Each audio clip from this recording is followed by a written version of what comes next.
Soir. Dans l'actualité également, la politique et le message de fermeté d'Elisabeth Borne à l'approche du 14 juillet. Un 14 juillet à haut risque, sanctions pour les mineurs, frapper les parents au portefeuille pour les dégradations commises par leurs enfants. Voilà les mots d'ordre qui ont été annoncés par Elisabeth Borne hier dans Le Parisien. Est-ce la bonne méthode? Avant d'en débattre avec nos invités dans un instant, d'abord, focus ce matin sur une des mesures annoncées par Elisabeth Borne, cette idée d'une amende forfaitaire pour les mineurs. On va voir ça avec vous, Fanny. Qu'est-ce qu'on sait de cette mesure?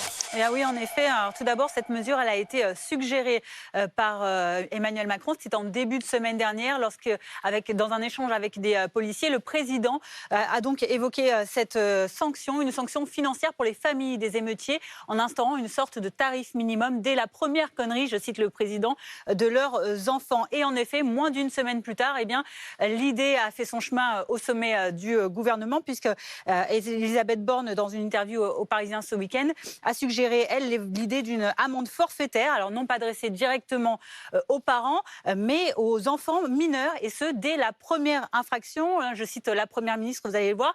Aujourd'hui, quand un adulte commet un acte de cette nature, on peut avoir recours à une amende forfaitaire. C'est rapide, c'est efficace, ce n'est pas possible pour les mineurs. Comme le cadre légal n'existe pas, donc, la Première ministre a assuré que nous allons donc construire un dispositif qui le permette. Si le cadre légal existant est insuffisant, alors le cas échéant, on fera évoluer la loi, précisant que le ministre de la Justice, Éric Dupond-Moretti, était donc déjà à la manœuvre pour étudier la faisabilité à droit constant donc, de cette mesure. Alors c'est quoi une amende forfaitaire délictuelle?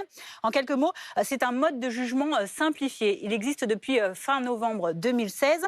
Il pénalise pour le moment donc, les adultes dans le cas de petits délits qui ne nécessitent pas de comparution au tribunal de police ou au tribunal correctionnel et qui exclut donc l'emprisonnement.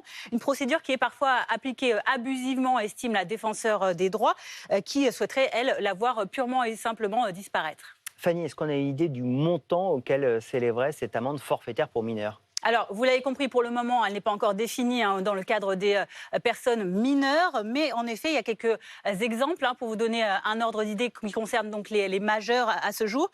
Pour une dégradation, par exemple, de biens appartenant à autrui, cette AFD s'élève à 200 €. Même montant pour la consommation de stupéfiants, elle est bien plus élevée pour les délits routiers, par exemple 750 € pour la conduite sans assurance, et ça va même monter jusqu'à 800 € pour la conduite sans permis. Merci beaucoup Fanny pour toutes ces explications. Alors cette méthode est-elle la bonne? C'est l'objet du duel du live ce matin.